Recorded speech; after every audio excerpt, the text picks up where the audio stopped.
Hello and welcome. This is the third in the series of Private Practice Essentials, and we are really happy to have Liane Wood joining us again, talking about Blueprint to Psychotherapy Practice Success. And I know we've here, so I am expecting a really full and fabulous conversation tonight. Please feel free to ask questions as we go. There will also be a Q&A time available at the end. And just quickly, I'm Barbara Brown, Clinical Director at Redbird Therapy Center. And this has been an amazing series so far. There's go after tonight. And if you aren't registered, our website and get into those other ones as well. I'm going to hand it over to Liane Wood. She's going to give us the plan of action tonight and tell you a bit about her work and the incredible experience she brings to this conversation. Oh, thank you so much, Barbara, for that lovely introduction. I'm just realizing that I haven't shared my screen yet, so just bear with me here 1 second. I'm going to get that set up and going for us here. Hopefully, you're now seeing my presentation. If someone wants to just give me a thumbs up, I'll make sure that we're all seeing that. That would be ideal. Thank you. I see half nodding. Okay, perfect. Perfect. So welcome to tonight's topic. We're talking about launching your private practice and the steps to get there. And so I've tried to condense it to 10 steps, and but you'll notice as we're going through that some of the steps are a little bit bigger than some of the other steps. So there's a number of things to keep in mind as you're considering what all is involved in launching a private practice and making sure that you're doing it really well. So I'm going to quickly just share a little bit about myself. I am a registered psychotherapist. I have a private practice in Belleville, Ontario. We have 4 therapists in our office, including myself. And I'm also the Chief Empowering Officer or CEO of Build Your Private Practice.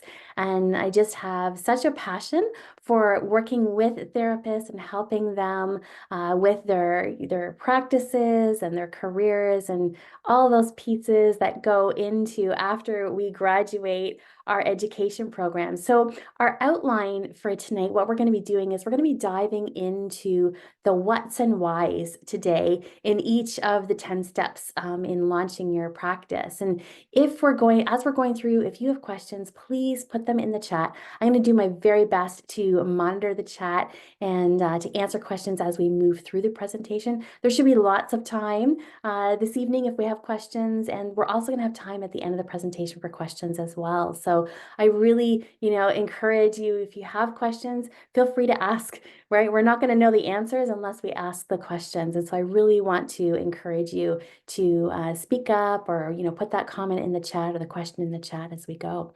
So I'd love to just dive right in to step number 1. And I've kind of put these steps in what I think is a chronological order, and I know that sometimes these steps don't always go in chronological order as we're working on our practices. So the very first step is your practice name, and really choosing a name that you're happy with and that you feel really reflects you and the practice that you're working on. Because as you're thinking about that practice name, first impressions matter.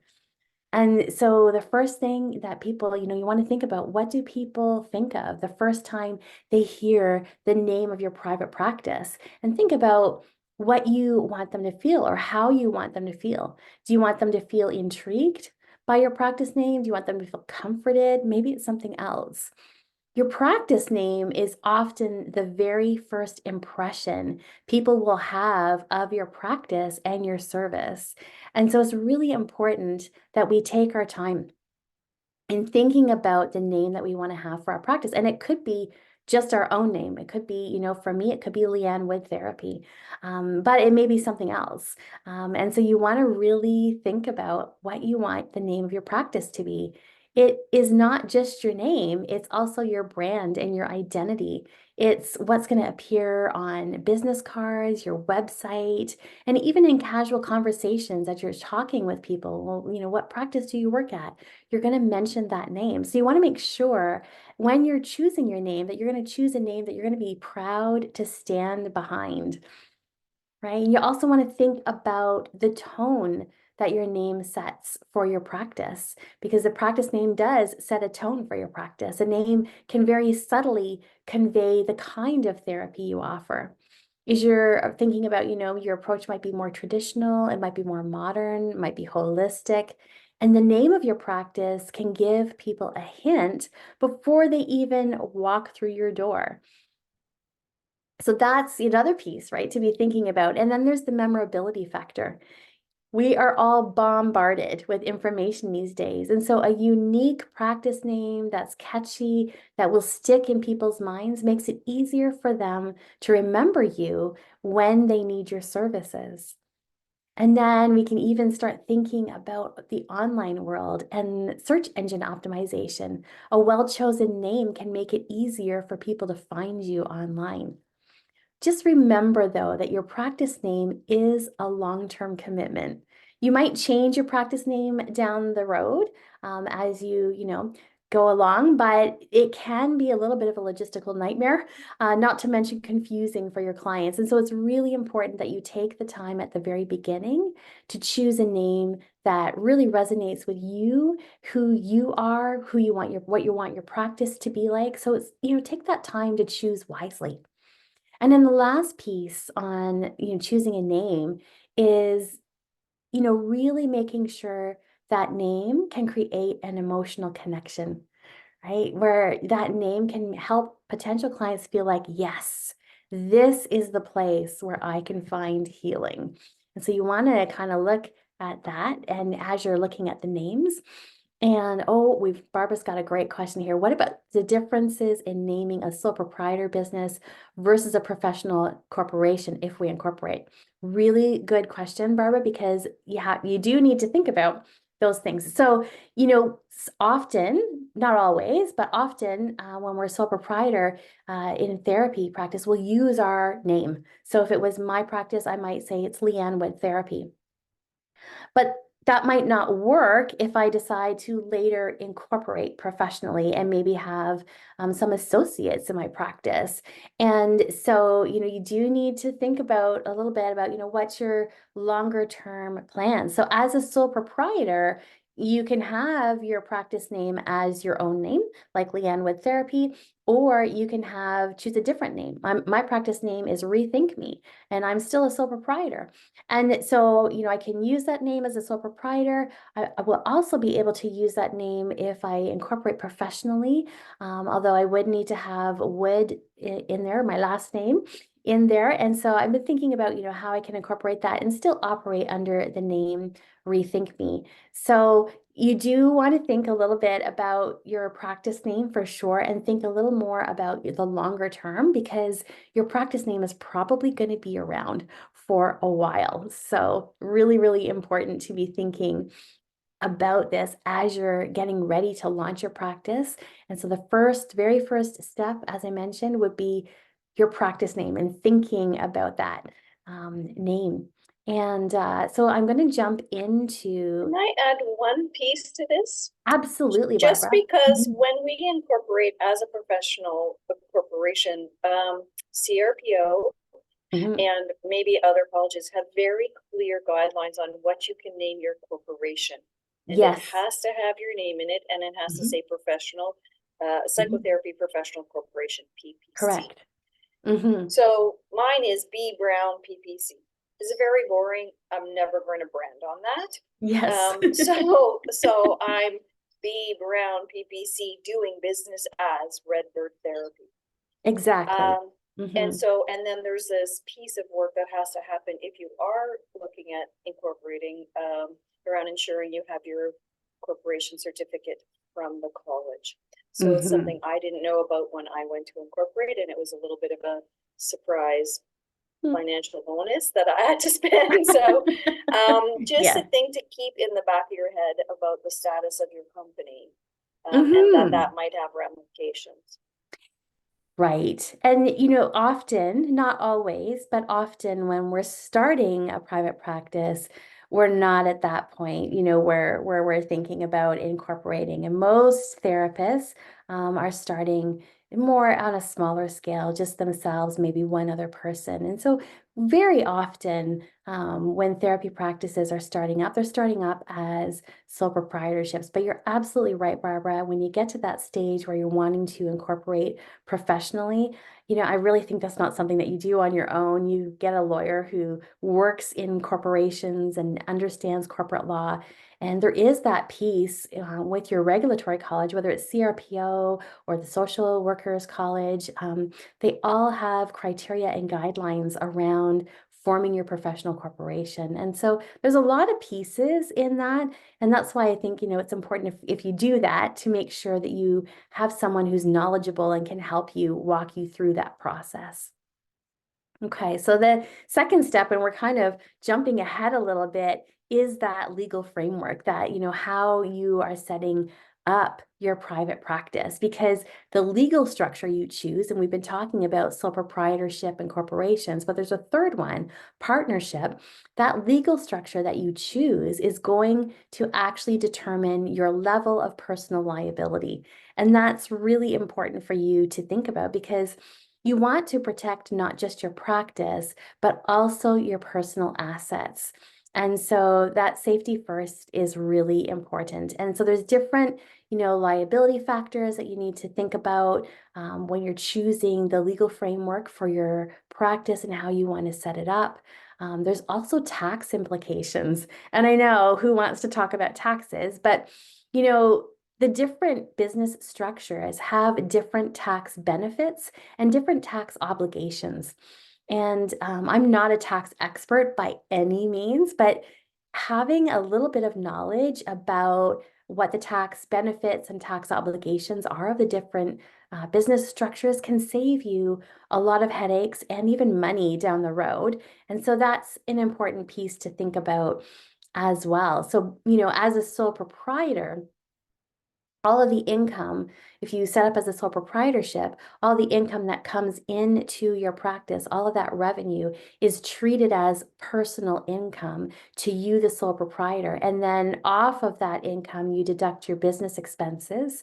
And at the end of the year, you pay personal income tax on the profit. So the amount of money that you made over and above your business expenses. Whereas in a corporation, the corporation has revenue coming in and then obviously expenses that are paid by the corporation. The corporation pays an income tax on what the corporation makes. And then normally in a corporation, the therapist would be an employee of that corporation. Even if it is your corporation, you end up being an employee of your corporation. You're paid a salary. The corporation pays the employer taxes. And then you don't, as an employee, you don't get that big tax bill at the end of the year. So, there's so many different things that you need to think about in terms as you're setting up your practice. There's those tax implications, the liability things as well, the liability issues, and then thinking about funding for your practice and thinking about, again, this is sort of longer term thinking, but if you have some ideas as you're starting your practice around, what if I want to have an associate practice, or I want to build a team of independent contractors, or I want to, maybe I want to have a multidisciplinary clinic where I have physios and chiros and massage therapists. And like that can happen for us as well. And your legal structure can really impact your ability to do those things in terms of, funding and thinking about, can I get investors as a sole proprietor? That might be a little more challenging than if you're set up as a corporation. And so your legal structure can actually either open doors or close them to, things that you want to do in the future. And so that's why it's really important as you're thinking about going into private practice to really be thinking about what do I want to do today? But also, what do I want to do going forward? What do I want to do with my practice in 5 years or in 10 years or in 2 years? And, it's just so important to really think about these things ahead of time or as you're just starting things up. There's also, you want to think about flexibility when you're looking at the structure for your practice, because there are some structures that are easier to manage than others. If you are a one-person show, it may be that a sole proprietorship is just for you. It's perfect fit for you. And if you're thinking big, like I was just talking about a moment ago, a more complex structure like a corporation can actually offer more operational flexibility. It's easier to bring additional shareholders into a corporation. You can't, with a sole proprietorship, there's only one owner.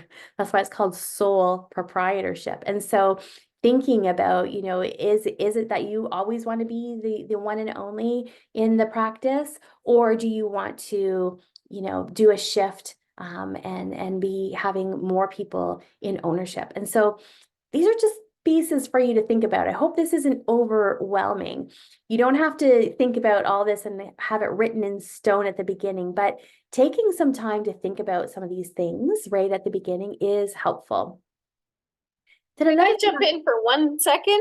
Yeah. I just want to say, even just having the language and the idea that we're like, oh, there are multiple legal frameworks by which I could make a decision about how I run my business. Yes. Just that gives us a starting point. So if all of the words don't stick today, you can come back and rewatch the video.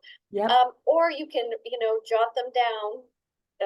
Regular corporation, professional corporation, partnership, sole proprietor, and go do some reading or talk to an accountant. Like, there are ways that just this piece of information, I'm going to be honest, when I started, I had no clue.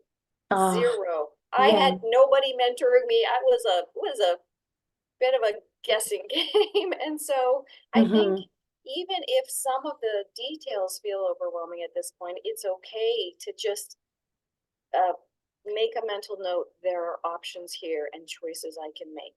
Absolutely. Absolutely. Thank you, Barbara. Another piece that I want to just briefly touch on is credibility, and that credibility factor when you are starting your practice. Registering your practice with the appropriate government bodies not only keeps you in the clear legally, but it also adds a layer of credibility to your practice. Clients like to know that they're in safe hands. And so even if you are going with sole proprietorship, which again, I want you to know, my practice is still a sole proprietorship. We're looking at the professional corporation piece, but you can absolutely do this as a sole proprietorship. But take the time to go to a website like ontario.ca and register your business, register your sole proprietorship. It's like $60. It gives you a business number. This is totally not the same as HST. This is about registering your business name, registering your practice as a business. And it's an important step for us to do because it's actually the law, right? Don't forget that registering your practice isn't optional. It's a legal requirement. Operating a private practice is operating a business. And trust me, you really do not want to tangle with legal issues later on when you could be focusing on your client's well-being. And so taking the time, if you go through the process of doing a professional corporation, you're probably going to have a lawyer involved in doing that. The lawyer is going to look after, doing all the registrations and different things that need to happen with government for the corporation. Before a sole proprietorship, I'm telling you, it takes like 5 minutes to go to the website ontario.ca. I think it's about $60 to register a sole proprietorship and you're done. Like, it's super easy, but it is that legal piece that does need to happen.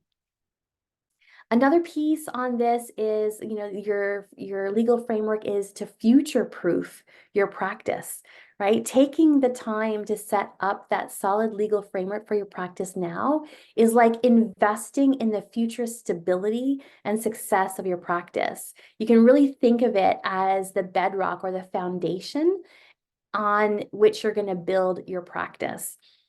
And then the last but not least is peace of mind. Knowing that you've set up a solid legal foundation for your practice can give you peace of mind and really allows you to focus on what you do best, right? Therapy, right? Helping people transform their lives. And so that is, the second piece of setting up your practice. And now I'm going to step into the world of banking here for a moment and, really talk to you for a few minutes about banking and choosing a banking partner for your practice. Remembering, what we've talked about in steps 1 and step 2, that operating a private practice is operating a business. And we need to treat it like a business in every aspect, because, the financial health of your practice shows how healthy your practice is. Your financial health equals your practice health, right? If your financial health is poor, then your practice health is probably going to be poor. And so this is really just as important as your client's mental health.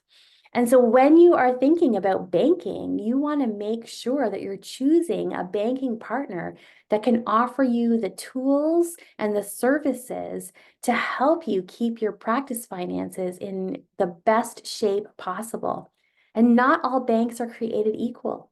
Some offer services tailored specifically to healthcare providers. Others will have very specific small business programs, and these can be invaluable to you as you grow your practice. And setting it up as a business, having a small business bank account is very important.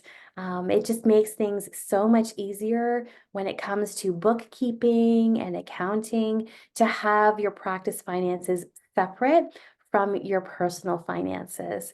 So having a separate bank account where all of your practice finances go through is a really good idea. And there are a couple of banks that have like really low cost to no cost, no monthly fees on small business bank accounts.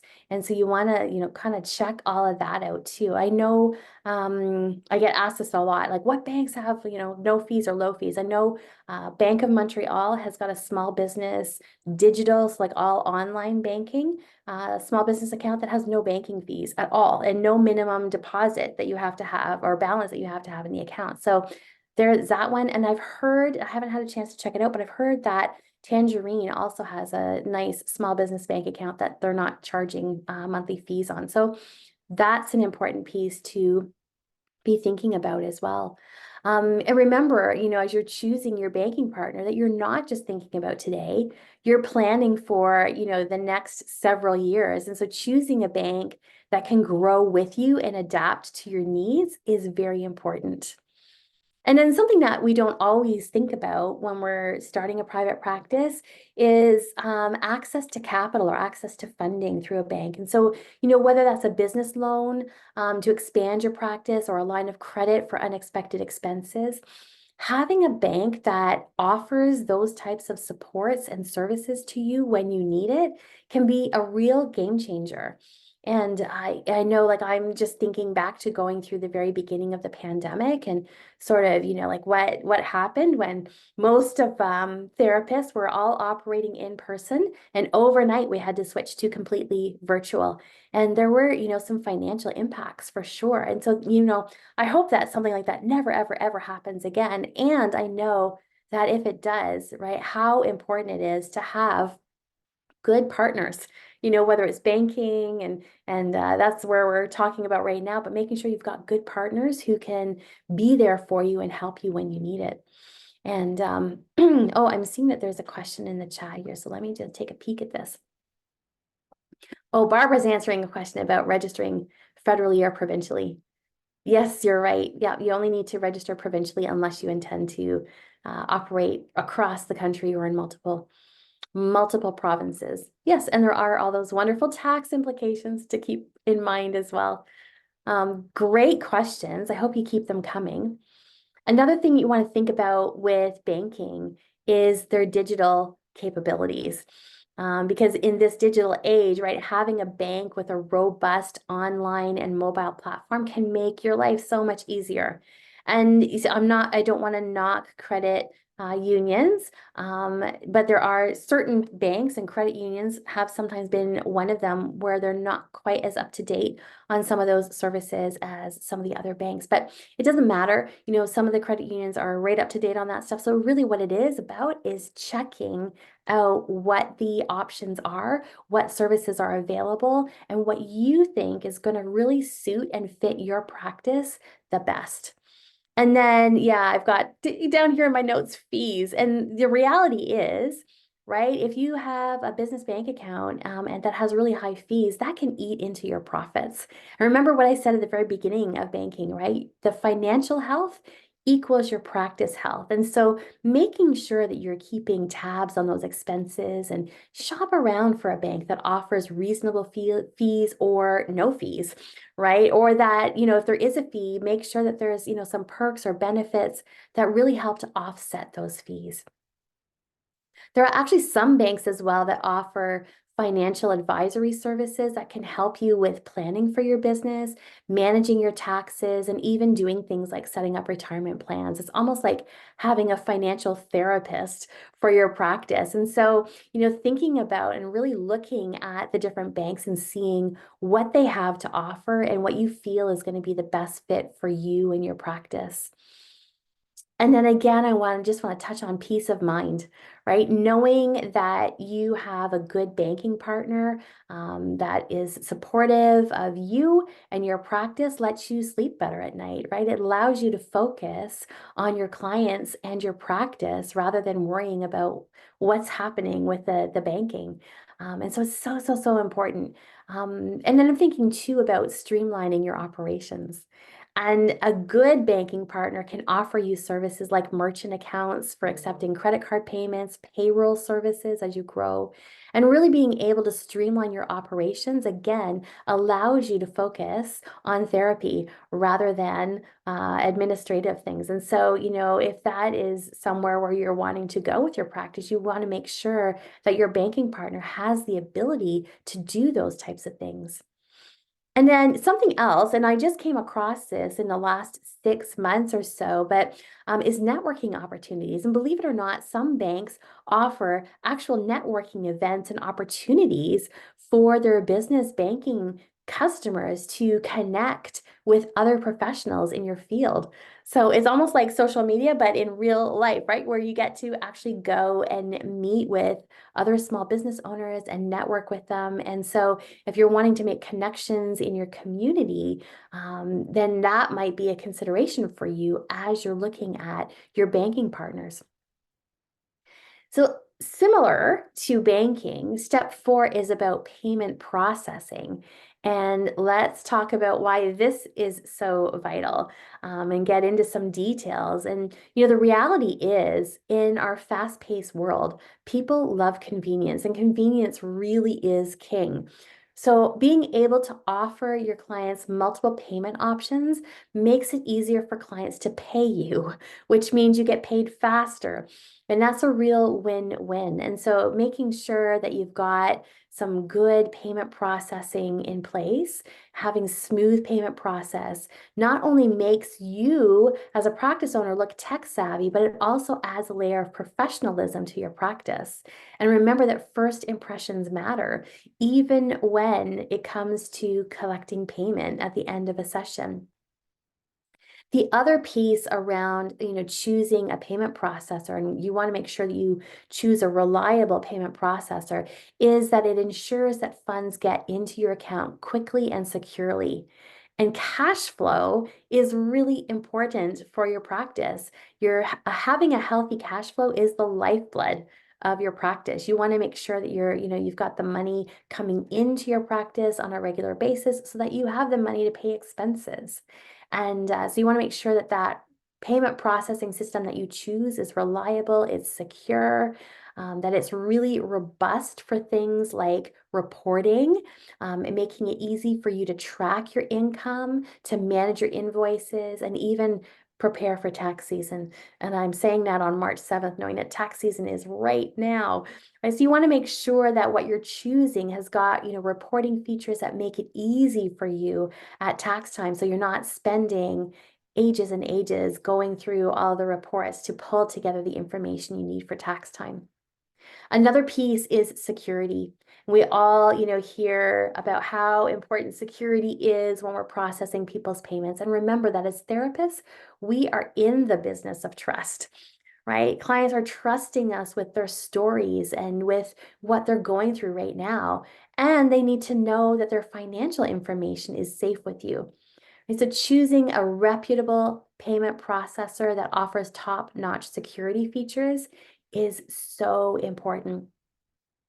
And then flexibility, right? We want to have as much flexibility as possible. So whether it's an in-person session, a virtual session, workshops, groups, that type of thing, we want to make sure that your payment processor can adapt to your unique needs.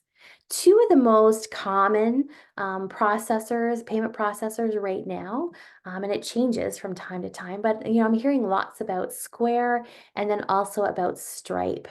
So here's just a little bit of information about both of them, and feel free to Google and do as much research as you can on them before you're choosing which one you want to use. Square is really known for being easy to use and being user-friendly. So even if you're not tech savvy, you can set up a Square account in minutes. It has point of sale options from mobile card readers to full-fledged point of sale systems that, debit machine. Square has got you, like they've got all of that in their offerings, and they have no monthly fees. So you only pay a percentage when you make a sale, which makes it pretty cost effective for small practices. And then the second one that I mentioned just a moment ago is Stripe. And Stripe very much has an online focus. They're a real powerhouse for online transactions. So if you're doing a lot of virtual sessions or telehealth, Stripe could be your go-to. They have quite a robust API system, and that's really a technical term. I don't even in this moment remember what API stands for, but it does offer you a lot of options for customizations. And so it allows you to integrate it seamlessly into your practice's website. If you're using an electronic health record system like Jane, I know Stripe integrates seamlessly with Jane. And so these are kind of things that you want to think about as you're looking at your payment processing. And then I do know that Stripe supports multiple currencies as well. So it depends how big you want your practice to get or where you're going to be offering your services. So your payment processing is a really important piece to be thinking about as well as you're looking at setting up your practice. And then let's keep going here. I'm going to jump into step number 5. And this is moving more now, we've been looking a lot at structure and processes, but now let's talk about client focus, because this is really the piece de resistance, right, of setting up your practice and really understanding who you want to be working with and identifying your target clients, knowing who you want to serve. And, I encourage new therapists and therapists just, going out into private practice to spend some time thinking about having a focus. Some people call it a niche, right? Either one. I think for me, they're kind of interchangeable terms. Being a generalist might, help you bring in a wider range of clients initially, but focusing in on a special area allows you to really target your marketing and to find the right fit clients for your practice. Once you have an idea of who your ideal clients are, then you can really tailor your marketing efforts to reach them very effectively and efficiently. And there's no more shooting in the dark. When you're kind of have a generalist approach to your practice, it can be challenging, not impossible, but it can be challenging to come up with a really clear marketing message that is going to attract and resonate with the people that you most want to work with. And so having a client focus can be really, really helpful. You're more likely to attract clients that you genuinely enjoy working with. And this can really help you to lead to having a more fulfilling practice for you and a more meaningful experience for your clients.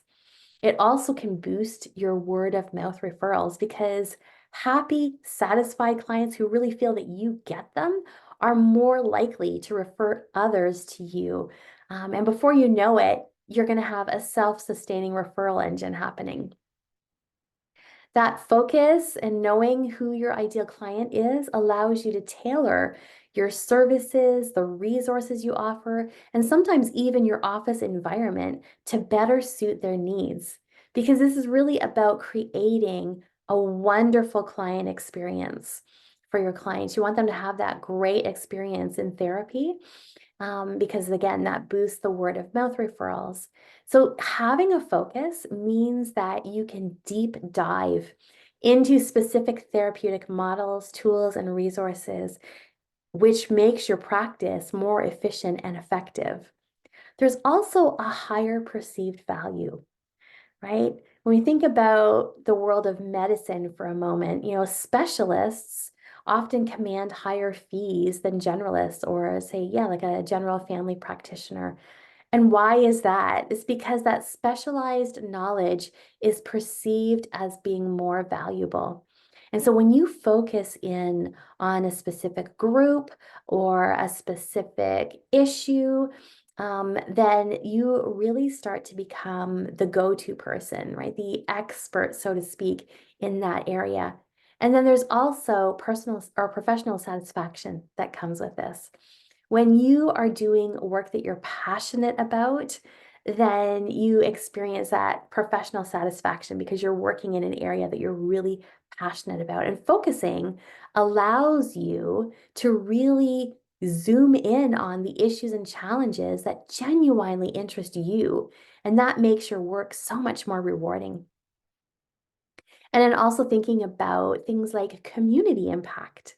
When you focus in on a specific clientele, you can make a more significant impact on a particular community or demographic, right? Remember, you're not just a therapist, we're change makers, right? We help our clients create change in their lives.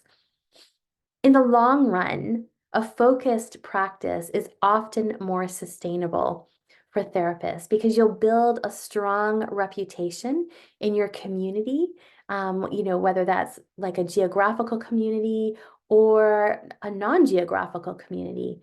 It really helps to ensure a steady stream of clients who are a great fit for your services. And so you really want to take your time and think about what communities or what demographics you want to focus on in your practice and who you want to work with. So I encourage you to take your time as you're working on that. I want to quickly touch on our online presence, and let's talk about this for just a moment. We're going to talk about websites, and I am by no means an expert on building websites, but I will tell you that in today's digital age, some people think if you don't have a website, do you even exist? And so we're going to talk about just here for a few minutes why that is. A professional website lends credibility and legitimacy to your practice right off the bat. People can find you online, then they're like, okay, this therapist is legit. And isn't that interesting? Because really anybody can put a website up there on the internet, but your website is also the perfect platform for you to share your story, your approach, and your philosophy your way. Right? Lots of therapists ask me, well, isn't Psychology Today enough? I can just have a Psychology Today profile. And you can absolutely do that. I'm not saying don't. You can do that. What I'm asking you to think about is, when you rely on online directories, understand that you have to fit their template. Right. And so if you have a Psychology Today profile, you know that you've got so many characters in this paragraph and so many words over here, and you have to make yourself fit their template. When you have your own website, this is where you can fully express yourself and really get into what sets you apart from all of the other therapists that are out there. It's where you can tell your whole story. The other thing to think about is first impressions. Many, many, many people will check out your website before they ever set foot in your office, even if it's a virtual office. And that website is your chance to make that stellar first impression and really draw them in to your practice. And then, if you have a website and it's well optimized for search engines, it can actually work like magic for your practice, drawing in clients who are actively searching online for the services you offer. When you combine a website and then a focused practice where you're focusing in on a specific demographic or a specific issue, specific community, and you make your website reflect that, it's like having a marketing team that works around the clock for you. It's really, really amazing how those can go hand in hand. Okay, and then I see a question has come in here about for those who've made professional therapy websites, do you have any recommendations for platforms that are user-friendly, or do you recommend hiring a website designer? That is a great question, Michelle.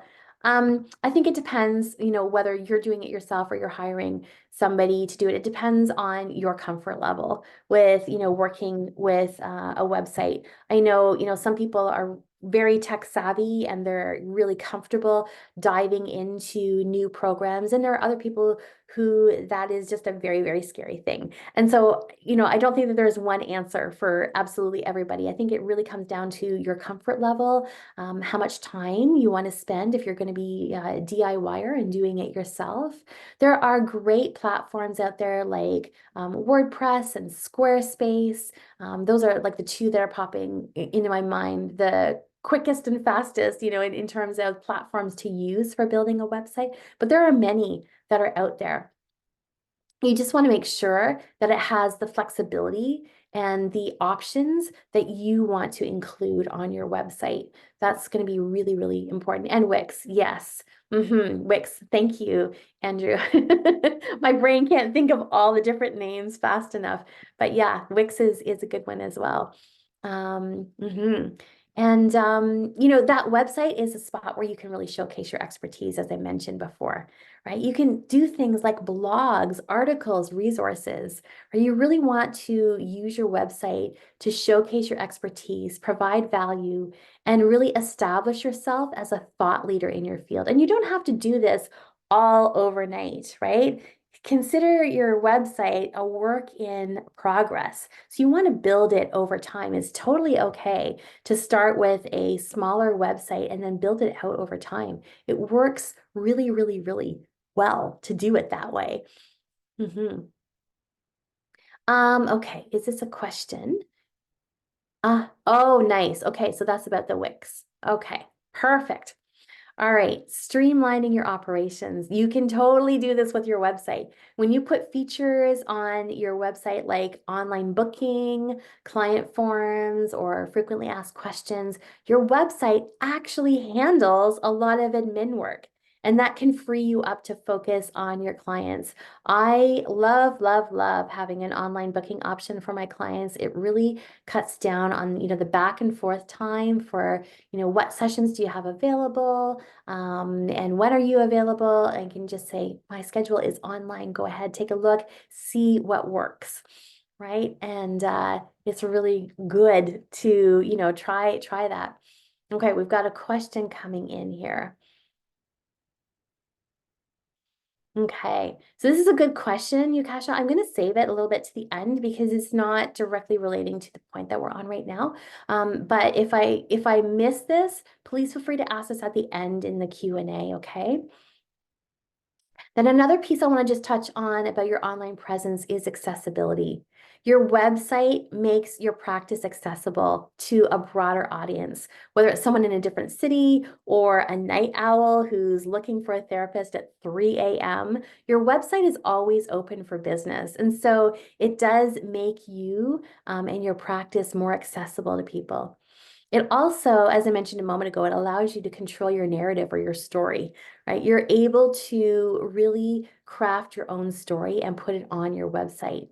Even thinking about things like social media platforms, right? We don't own that, right? You have an account there, but it's not yours.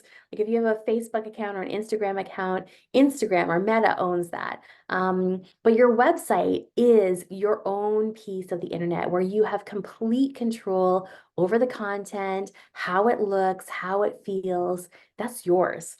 right? Another piece that really can come in handy is the analytics or the reporting that can give you invaluable insights as well on who's visiting your website, looking at what they're interested in by what they're clicking on, and even being able to see how they found you. This helps you fine-tune your services and your marketing efforts. The last piece on this is that is around virtual services. Your website can also serve as a portal for virtual services. So, things like that online booking that I was just talking about. And if you get into, some other things, whether you have workshops or group therapy, being able to do some of those pieces online and have them interwoven into your website can be really, really helpful for your practice. So that is what I have to say on, websites and your online presence there. And I'm just going to check this really quick. Any specific apps, tools for online booking that I would recommend? So, if you are using an electronic health record system like Owl or Jane, or there's a whole slew of them that are out there now, many of them have online booking available in them. And so you can do it that way. And then there are independent softwares that are just about booking. So like I'm thinking of things like Calendly. If you Google online scheduling, there's a whole bunch of them, and you can choose them. And so you could use a service like, say, Calendly, where all it is booking. And so you don't have any client information stored in there. It's just, to book a time with you. But in saying that, if you are using an electronic health record system, then I think it's going to make more sense for you to use their system because it integrates right away with the client accounting side of things, the client's chart, and all of that. So it depends, what you're using to run your practice, what tools you'll want to then set up for things like online booking. So I touched on this a moment ago when we were talking about banks. You're welcome, Vin. And that is networking.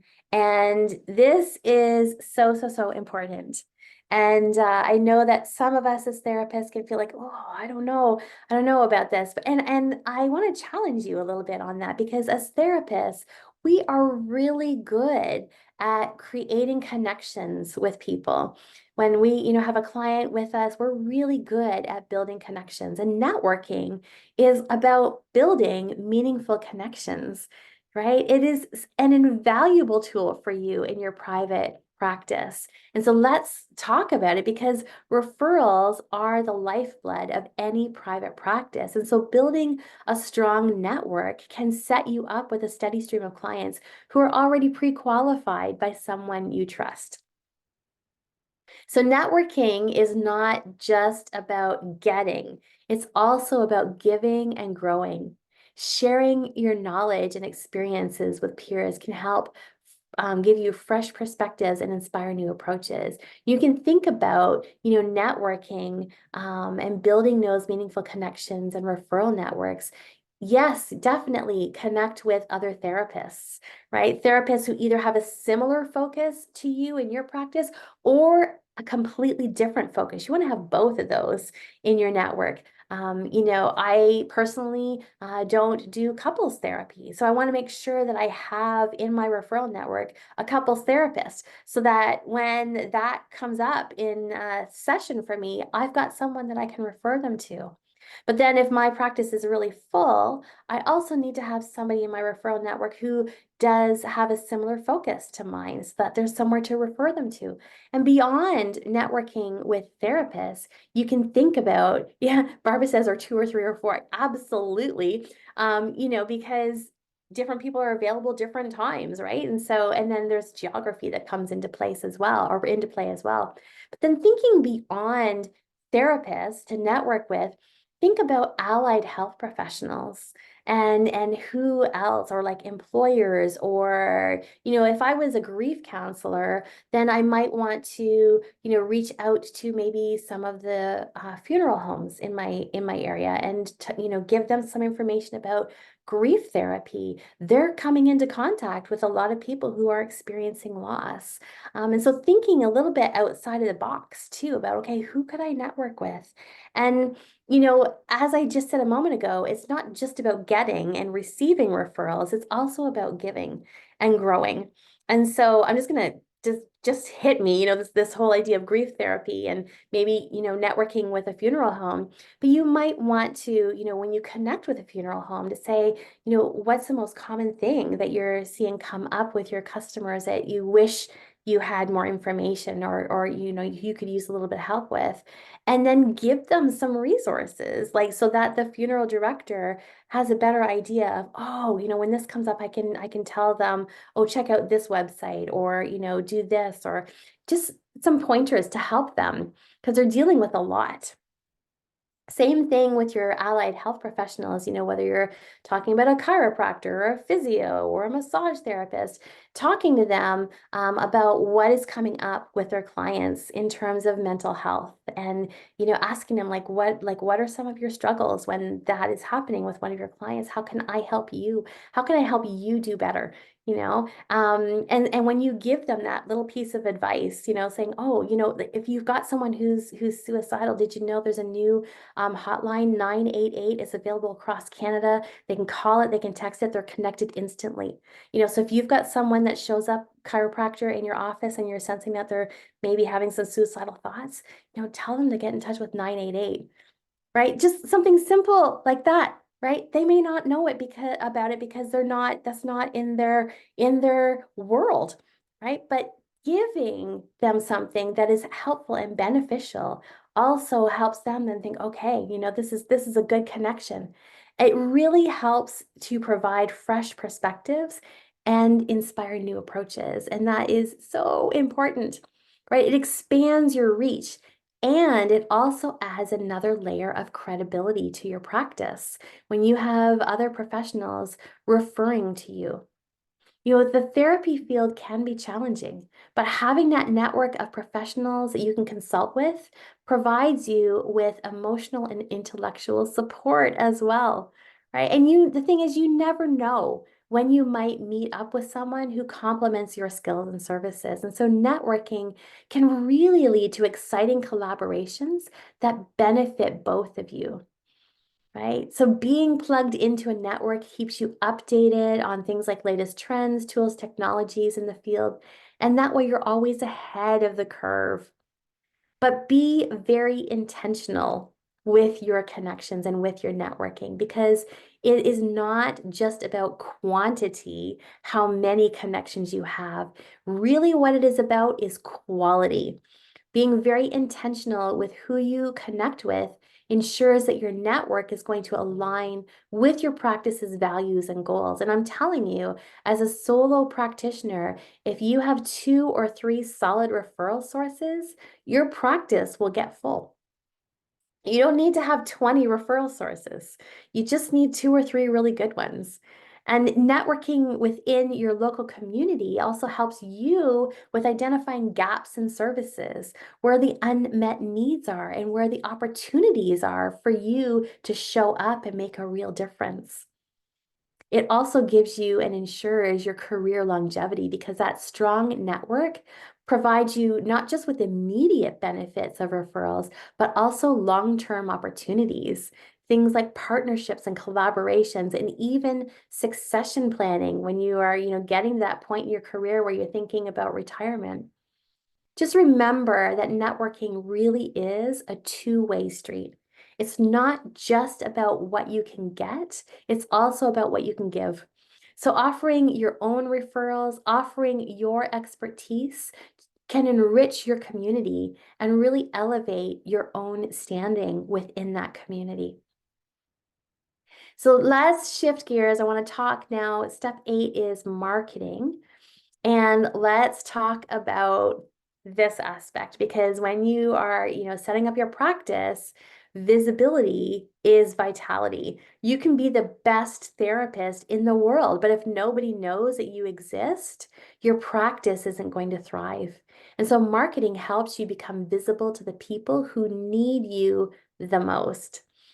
And having a targeted outreach is very important, because marketing isn't just about casting a wide net, it's about reaching the right people, right? With the right strategy, even a very small marketing budget can yield big results. And that's why one of our earlier steps in setting up your practice was, figuring out where you want to focus, that area that you want to focus in on your practice, so that when you get here to step 8, you already have that. Now you've got it on your website. You already know who that ideal client is.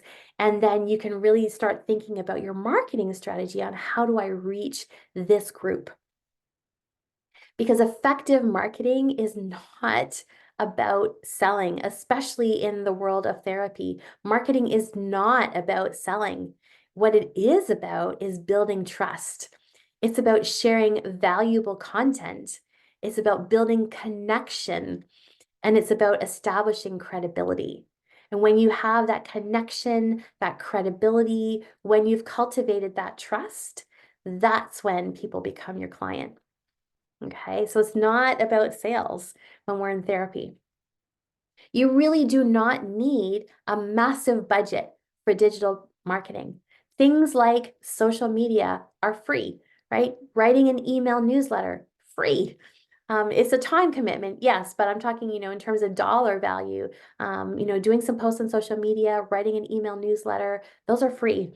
Doing some blog posts, free. They can be done very cost effectively and still have a huge impact. And then don't underestimate the power of local, right? Whether it's community events, local workshops, partnerships, or collaborations with local businesses, these can be very low-cost ways to make a big splash and get yourself visible and in front of new people.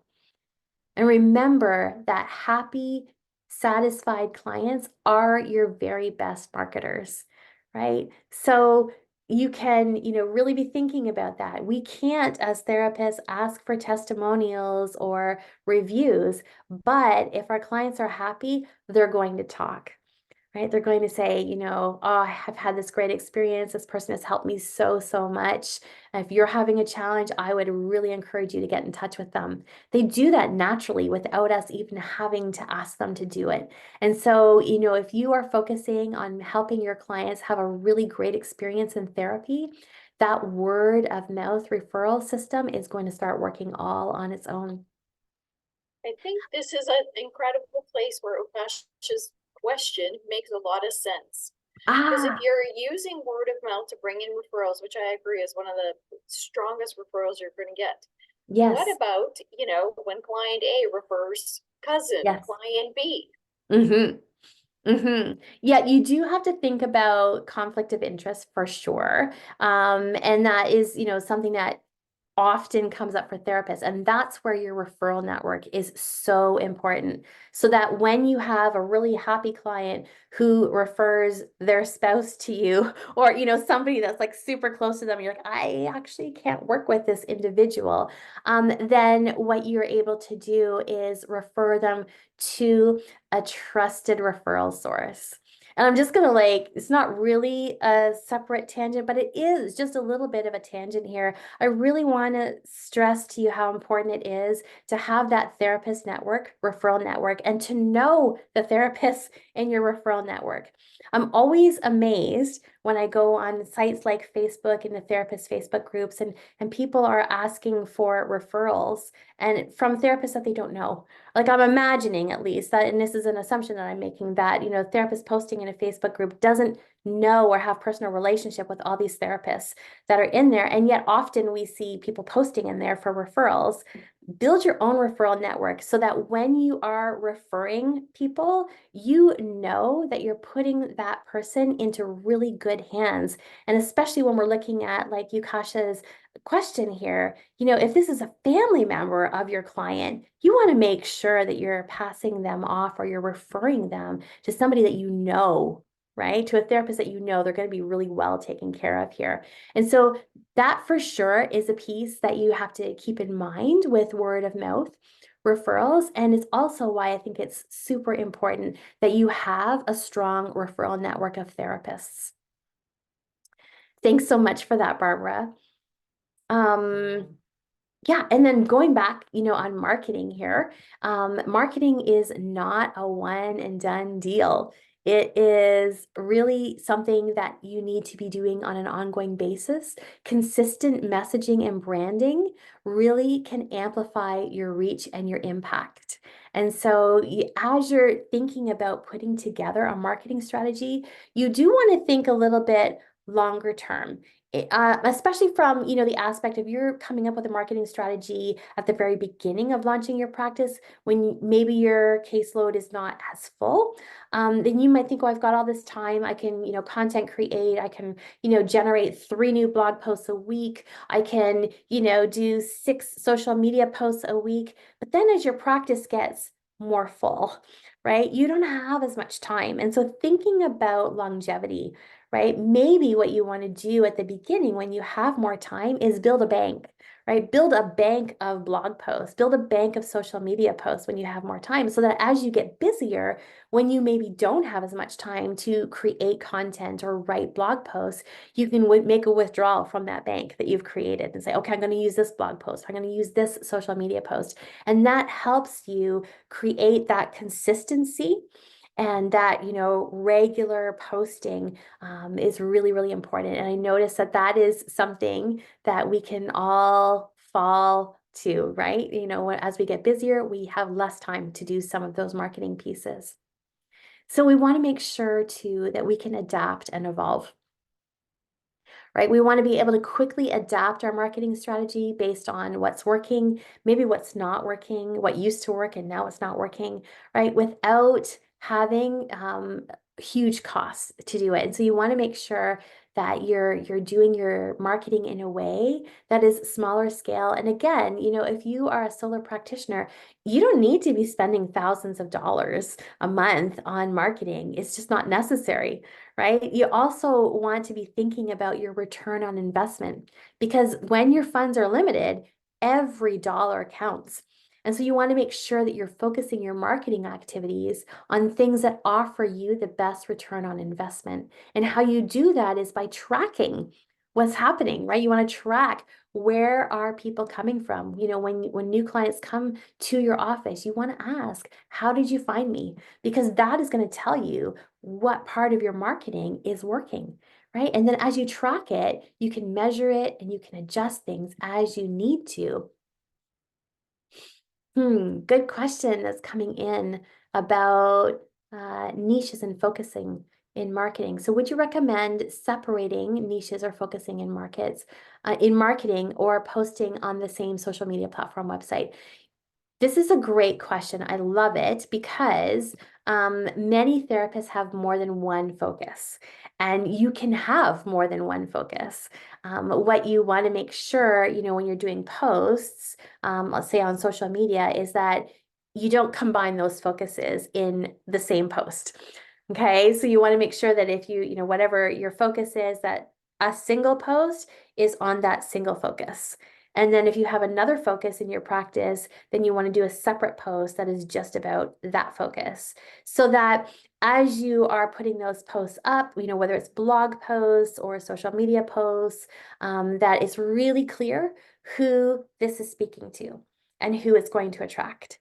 So I hope that makes sense to you, that, the big piece is just not combining them into a single blog post or a single social media post. You want to make them separate so that, one audience doesn't have to read the other audience's stuff.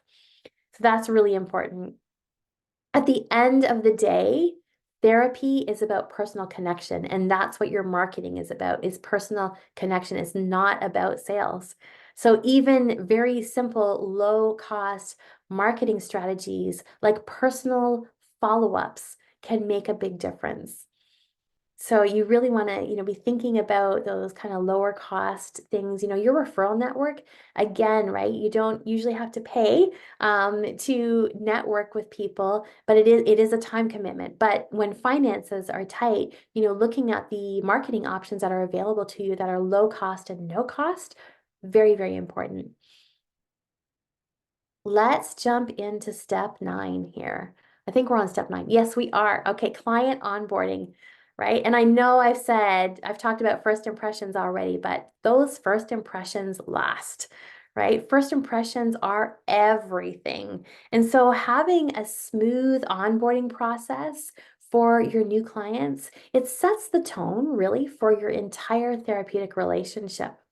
You want to build trust with your clients from day one because trust is the cornerstone of all of our therapeutic relationships. And so having a well-organized and well thought out onboarding process for your practice shows your clients that they're in capable hands.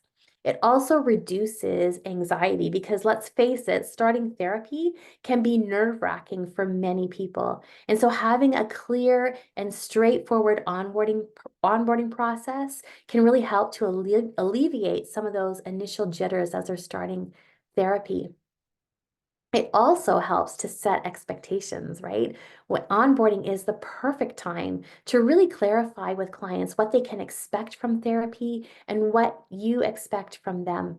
Those clear expectations right at the beginning can prevent so many misunderstandings down the line. It also helps you with streamlining. Nobody loves paperwork. At least I don't know too many people who do, but it is a necessary evil, right? And so offering digital forms that a client can complete ahead of time, with their like contact information, that type of thing, can really make that first session more focused on therapy rather than admin. It really helps to streamline things. It also allows you to focus on personal touch. Right, small gestures like a welcome email, a tour of your office if you're doing in person can really make a world of difference in making clients feel welcomed and valued.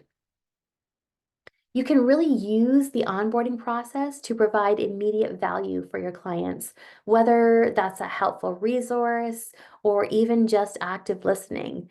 Making them feel the benefit of therapy right from the start is really important.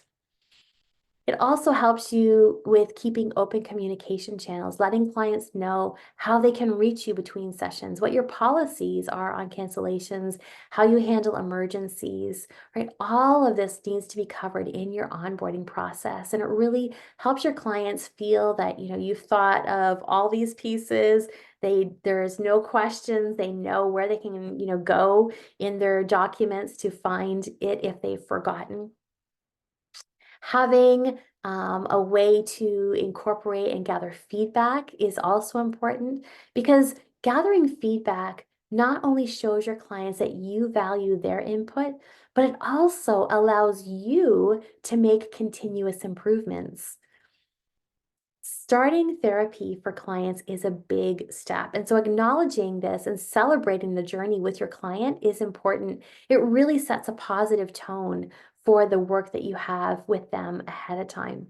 So I just want to take a quick moment to talk about what an effective onboarding process can look like. So before that first session, you could send them a welcome email with some of those essential forms and maybe a resource if you, sort of have an idea of what they're coming to therapy about. In that first session, you can begin with a brief office tour if it's in person, but also you can give them an overview of what to expect in therapy. And what they can expect of you and what you're expecting of them. And then post session, some people do this. You might send sort of a follow-up email summarizing some key points for them, from the onboarding process and what their next steps are in terms of, whether that's around booking more sessions or whatever those pieces are that maybe they still need to do. And then ongoing for client onboarding, having those regular check-ins to gather some feedback and make adjustments as needed is also a good idea. So here we are, we're just about to launch and step into step number 10. And this is about client retention or client engagement, right? And understand that happy clients equals a happy practice. Happy, engaged clients will stick around. They are more likely to finish therapy, as opposed to, if they're not happy, if they're not engaged, there's a higher chance that they drop out before a therapy is completed. And so, really focusing on strategies to keep clients engaged is important. right? Because the other piece of it is that happy, engaged clients, they don't just stay until they finish therapy, they talk, right? They will sing your praises to friends or families or even strangers, right? And again, right, word of mouth is that most authentic and effective marketing that you can get. Also, longer term clients provide stability financially to your practice, makes it easier for you to plan, to budget, and even expand your practice.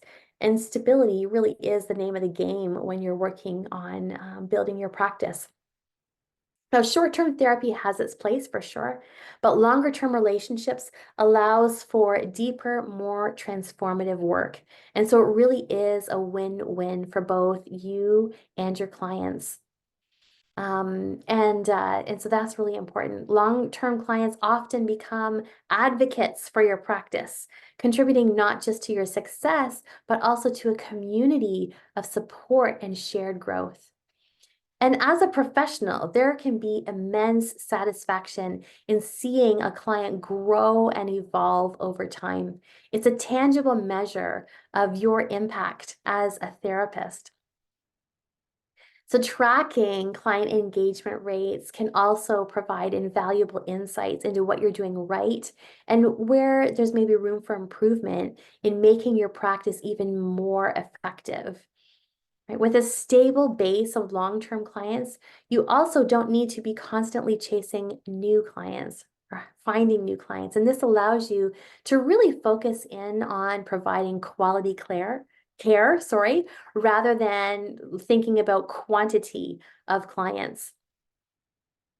So very, very important pieces here. So really thinking about, how you engage your clients and that type of thing is a very important piece. So I just want to pause here. We're just coming up to almost 8:15. So I just want to pause here and check in to see what questions you maybe have that haven't been asked in the chat that you've been hanging on to. I'm just going to pause here for a moment. So you can put it in the chat or you can unmute yourself and ask a question.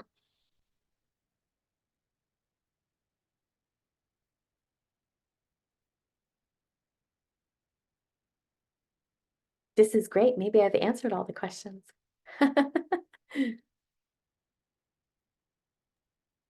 I know that sometimes a question comes to me later. I've walked away from the workshop and then I'm getting ready to go to sleep and I'm like, oh, I didn't ask.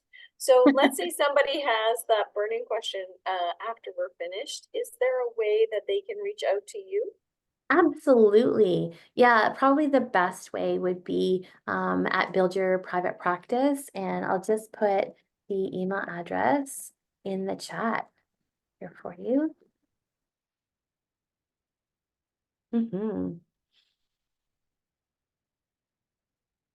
Oh, and Asher has asked a question. I'm curious about how you go about integrating ongoing feedback with clients throughout the therapeutic process. This is valuable to me, but I'm interested in tips on how.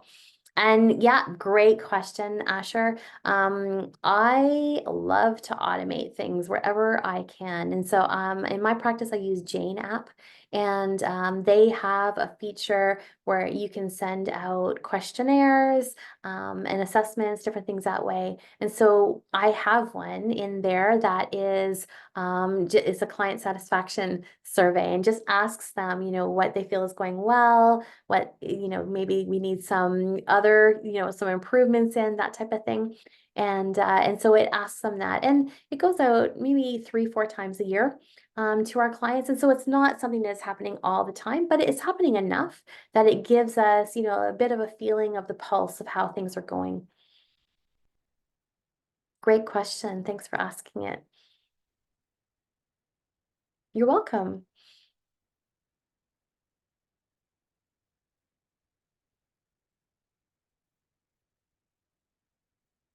So yeah, there's a question in here. I'm finding that I get very few referrals through Psychology Today and Instagram. Are there other therapist directories that therapists in Ontario are finding helpful? Good question, Michelle. There is a lot of directories, online directories out there. And many of them, like Psychology Today, have a cost and a fee to them. And so, I always caution people, watch how much you're spending on directories and making sure, that you are getting value for that. And I think it's really easy with Psychology Today to make that cost effective and make it work. And not all directories are created equal. So, thinking about that. Now, there is one that is free, Therapy Owl. And so, look for some free directories as well, because they do exist. That's one that is coming to the top of my mind right now is Therapy Owl. So check that out. And, don't be afraid to try a paid directory for a little bit. See what happens, see if you get some referrals that way. And, pay attention as well, right? So that, if you're paying for this directory and you're not getting any referrals, then you might want to be thinking about that. One of the things I also found is that certain directories might bring certain types of clients to me, even if my Yes. advertising is fairly similar. So for Mhm. example, I have an ad with Therapy Tribe. I get almost no sort of general mood disorders, anxiety, depression people, but I get a ton of ADHD and neurodiverse folks from that particular format. I don't know why. So Psychology Today brings me a certain type of client, Therapy Tribe brings me a different kind of client. Yes. And that means I just have to be really careful about asking, where did you get my name? Or tracking it in their file. I use Owl, and I Mhm. put the referral source in so that I have a way to measure, how effective is this, and in what ways is it effective? Who is it bringing to me, and are those a good fit? Let's say Mhm. I got 10 clients from Psychology Today, but only one was a good fit. I might have got 10, but only one stays. Yes. So there Yeah. are different ways to kind of measure the effectiveness of your referral sources. Absolutely. Good points, Barbara. Thank you. Mhm. Okay. Barbara, I would love if you took a moment right now just to talk about your hope building that you do in Africa and share a little bit about that. And then I'll maybe come back on and kind of wrap things up. That would be amazing. Liane, thank you so much for tonight. Let's just start there. Every time I get to sit and talk with you, I feel like I learned something new, and Oh. I've been doing this a long time. So, it doesn't actually matter how seasoned you are. I think we have to just keep coming back around some of those basics and remember, oh yeah, how about this and how about that. So thank you so much. Oh, you're so Um, welcome. Mhm. Part of the gift of Liane being with us, and the work that she does in her own practice, supporting people to build their private practice and expand it and really get solid in it, is an incredible educational opportunity. And one of the things that she's offered to Redbird um, is a financial donation towards a program called Kutana Wema. And we once a year go to Kenya. I am partnered with an organization called the Wema Center in Mombasa, Kenya, and they rescue, rehabilitate, and reintegrate street connected children. They work with up to 150 kids at any given time, all of whom have very severe histories of abuse, exposure to addictions, uh, intense poverty. So folks whose lives have been profoundly compromised, and in at the Wellness Center, these kids get a fighting chance. It's incredible. The percentage of those kids that end up going on into college, university, full-time employment, their stats are amazing. And they've been around for a number of decades. I think 1993 is when Lucy Yinda, the founder, started. So it's an organization that has an amazing track record, and we get to go and we learn from them, and we hang out with their counselors, with their outreach team. We hang out with the kids, which is super fun, and then we also bring something, and that depends on who's coming. So this year we had a lawyer and an engineer and a banker and a couple of filmmakers. It was incredible. Project manager. So our conversations the first year, we had a ton of people who are working in trauma world and counseling world, students and folks already employed. So we had these very deep therapeutic conversations. So each year has its own vibe. It's a program that all are welcome to, and we do offer subsidy spots. So Liane, your offering is participating in helping make it more financially accessible to folks Amazing. who want to come. It is amazing. So thank you so much. Anybody who registers using the code that is somewhere in one of our emails, it will come to you if you register with her or them. It also creates a donation back to Kutana program. So I will put our website information if you want to check it out.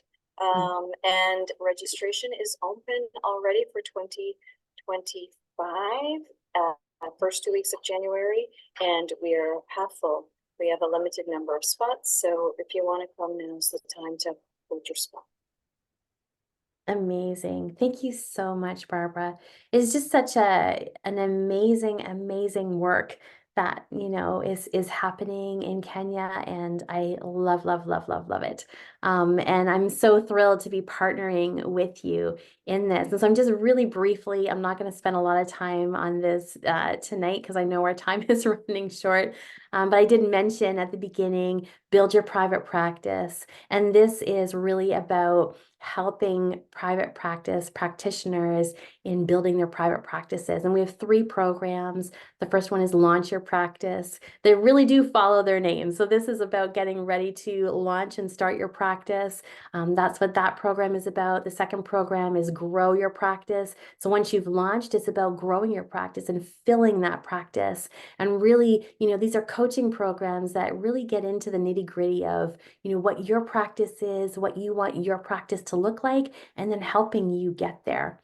And the third program is Scale Your Practice. And that is about, expanding beyond one-to-one therapy sessions. And so it just, sort of gives you a little bit of information. You're going to get more information in the slides. I'm actually going to skip over the rest of the slides and just leave this one up there. But we're so grateful to have partnered with Barbara and with Redbird Therapy and the Kutama Wema program, and to be able to take some of the proceeds that are coming in from these programs and give them to Barbara for the work that she's doing with Kutana Wema. And we're just thrilled to be able to do that. So thank you, Barbara, for allowing us to be a part of this incredible work that you're doing. It's really an honor to be involved in this way. Likewise, we are so glad to have you alongside of us. Aw, thank you. Well, thank you so much, everybody. I'm going to turn my screen share off. And I just want to say thank you to everybody for being here tonight, and to wish you a wonderful evening, what's left of it. And don't forget to check out the upcoming webinars. I think there's another 1 or 2, right, Barbara, that are coming There up? are 2 more. Yeah. So the next one is around financial planning. You began that conversation today, which is great. We have a chartered accountant and a wealth manager who are coming in and speaking both about how you do effective financial planning based on the legal framework you make to your business, and planning both short and long term when you're in a business. Self-employment, it's got its challenges, right? So that's the next one. And the last one is with Lisa Catella, and she is a coach for group practice owners. She's out in Vancouver. She has an amazing Canada-wide support network for GPOs. And if you anywhere in the back of your mind have a little niggling dream that is something about maybe going bigger and bringing associates in or creating a clinic, then this is an incredible introductory workshop, and that will be in April.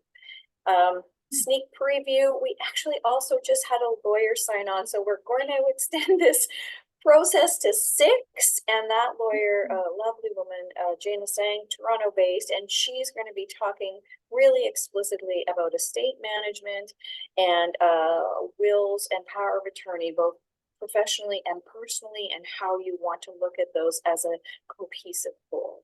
So that's going to just be a extra little add-on. Fantastic. Mhm. Oh, All right. Well, I will say thank you again, Liane, and we'll close for tonight. And we look forward to seeing you all next time. okay. Bye.